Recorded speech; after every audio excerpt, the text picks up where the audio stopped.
VS Patel college of arts and science Bilimora. હું Kalpanaben H Ahir. મિત્રો, આજે આપણે ભારતમાં આર્થિક સુધારણા કાર્યક્રમ એના વિશે ચર્ચા કરવાના છીએ. ભારતમાં આર્થિક સુધારણાનો કાર્યક્રમ એમાં આપણે સૌપ્રથમ પ્રસ્તાવના જોઈએ તો ભારતમાં આર્થિક સુધારણા કાર્યક્રમના અમલનો આરંભ શ્રી રાજીવ ગાંધીના કાર્યકાળ દરમિયાન કરવામાં આવ્યો હતો. 1985માં વડાપ્રધાન પદ સંભાળ્યા બાદ તરત જ તેમણે સરકારની આર્થિક નીતિમાં સુધારા લાવવાની રૂપરેખા આપી હતી, જેનો રાષ્ટ્રીય સ્તરે મુખ્ય જોગ ઉત્પાદકતામાં સુધારો, અદ્યતન ટેકનોલોજીનો વ્યાપક ઉપયોગ અને ઉત્પાદન ક્ષમતાના પૂરેપૂરા ઉપયોગ ઉપર હતો. શ્રી ગાંધીના સમય દરમિયાન કોમ્પ્યુટરીકરણ અને ટેકનોલોજીકલ ઉર્ધ્વીકરણ, ઔદ્યોગિક નીતિ તથા આયાત નિકાસ નીતિનું ઉદારીકરણ, કેટલાક બિનજરૂરી અંકુશો અને નિયંત્રણોની નાબૂદી વગેરે કેટલાક મહત્ત્વના પગલાં લેવામાં આવ્યા હતા. આમ છતાં શ્રી રાજીવ ગાંધીના કાર્યકાળમાં દાખલ કરવામાં આવેલ ઉપરોક્ત સુધારા ઇચ્છિત પરિણામો લાવી શક્યા નહીં.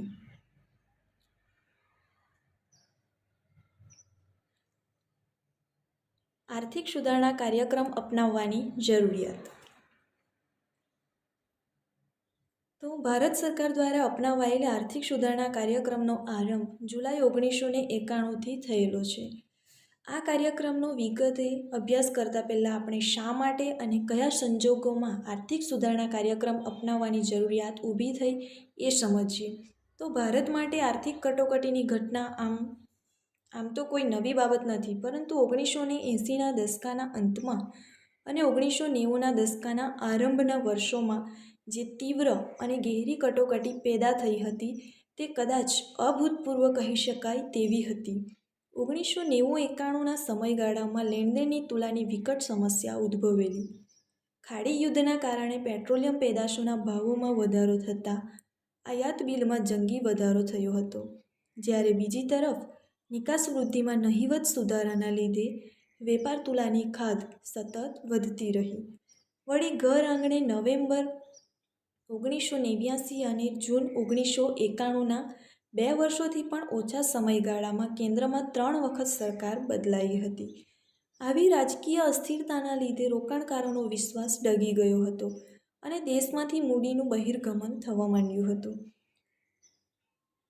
દેશમાં ફુગાવાનો દર 16% જેટલો ઊંચો રહ્યો હતો અને સરકારની રાજકોષીય ખાધ એ કુલ રાષ્ટ્રીય પેદાશના 8.5% જેટલી ઊંચી હતી.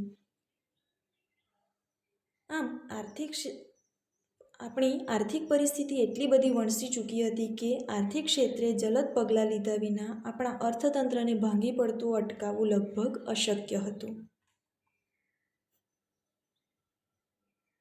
હવે જોઈએ નવા આર્થિક સુધારાનો આરંભ. જૂન 1991થી સરકારે તેની આર્થિક નીતિમાં આમૂલ ફેરફાર કરવાની શરૂઆત કરી છે.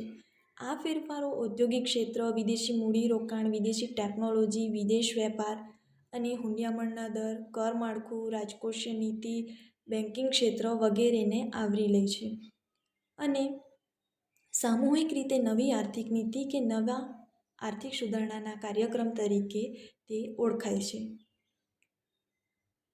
બીજા શબ્દોમાં કહીએ તો આર્થિક સુધારણાનો હેતુ ભારતીય અર્થતંત્રને વૈશ્વિક અર્થતંત્ર સાથે સાંકળી લેવાનો છે. હવે જોઈએ આર્થિક સુધારણા કાર્યક્રમ હેઠળ આવરી લેવાયેલા મુખ્ય ક્ષેત્રો. એમાં પહેલું છે ઔદ્યોગિક ક્ષેત્ર, બીજું વિદેશ વેપાર અને હુંડિયામણના દર, ત્રીજું કર માળખામાં સુધારા, ચોથું રાજકોષીય ખાધમાં ઘટાડો અને પાંચમું છે બેન્કિંગ ક્ષેત્રે સુધારા. એમાં આપણે સૌપ્રથમ ઔદ્યોગિક ક્ષેત્ર જોઈએ. જુલાઈ 1991માં જાહેર કરાયેલી ઔદ્યોગિક નીતિનો મુખ્ય હેતુ ઔદ્યોગિક પ્રવૃત્તિઓ પરના નિયંત્રણો, નિયમનો, અંકુશો, પરવાના વગેરેને અતિમર્યાદિત કરી ખાનગી ક્ષેત્રને ઔદ્યોગિક અને વેપારિક નિર્ણયો લેવામાં વધુ સ્વતંત્રતા આપવાનો છે. આ નીતિમાં કરાયેલા વખતોવખતના સુધારા પ્રમાણે મોટાભાગના ઉદ્યોગોને પરવાના પદ્ધતિમાંથી મુક્તિ આપવામાં આવી અને હાલ કેવળ 5 ઉદ્યોગો પરવાના પદ્ધતિ હેઠળ છે, જેમ કે આલ્કોહોલ, સિગારેટ, જોખમકારક રસાયણો, ઇલેક્ટ્રોનિક એરોસ્કોપ તથા સંરક્ષણ માટેના સાધનો અને ઔદ્યોગિક એક્સપ્લોઝિવ્સનો સમાવેશ થાય છે. એ જ રીતે વિદેશી મૂડી અને વિદેશી ટેકનોલોજીના પ્રવેશને વધુ સરળ બનાવ્યો છે. કેટલાક ક્ષેત્રોમાં વિદેશી મૂડીને 51% સુધીની છૂટ આપી અને અમુક ક્ષેત્રોમાં તો 100% સુધીની છૂટ આપવામાં આવી છે તથા નવી ઔદ્યોગિક નીતિમાં નવી ટેકનોલોજીના પ્રવેશને પણ વધુ સરળ બનાવાઈ છે.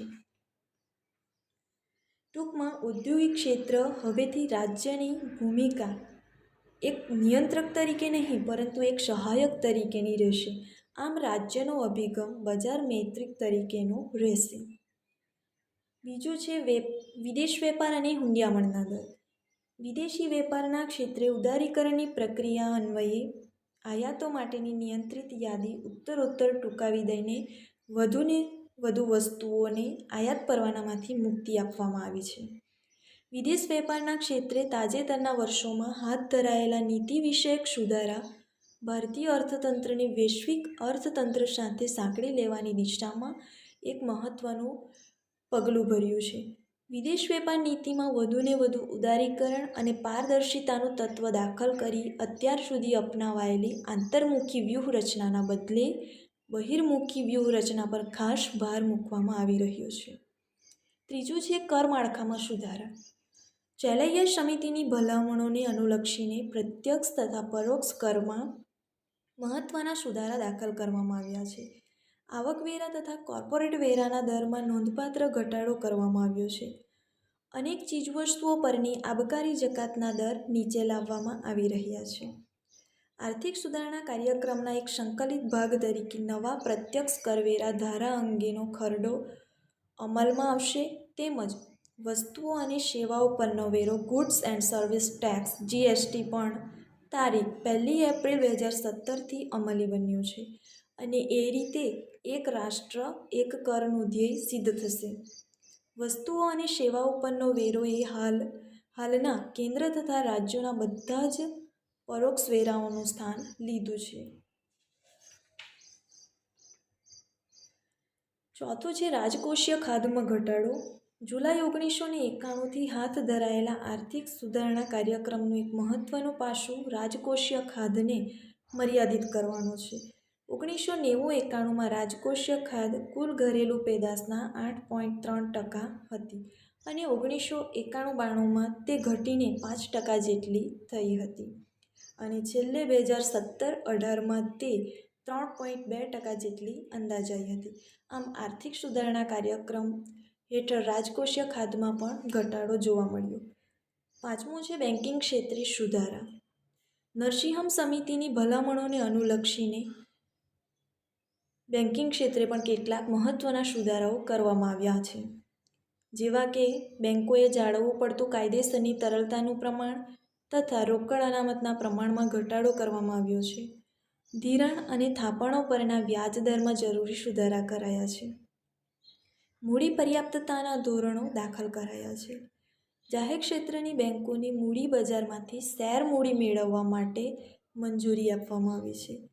બેન્કોની નવી શાખાઓ ખોલવા માટેની પરવાના નીતિમાં પણ જરૂરી સુધારા કરવામાં આવ્યા છે.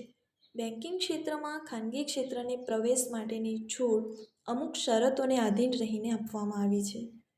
બેન્કોએ આપેલી લોનોની વસૂલાત માટે દેવા વસૂલાત ટ્રિબ્યુનલની સ્થાપના કરાઈ છે.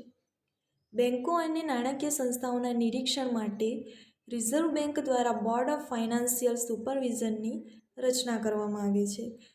ખોટ કરતી અને નબળી બેન્કોનું સદ્ધર બેન્કો સાથેના જોડાણ અંગેની જોગવાઈ પણ કરાઈ છે. બેન્કોની ગ્રાહક સેવાઓને વધુ કાર્યક્ષમ બનાવવા માટેના પ્રયાસ પણ હાથ ધરવામાં આવી રહ્યા છે.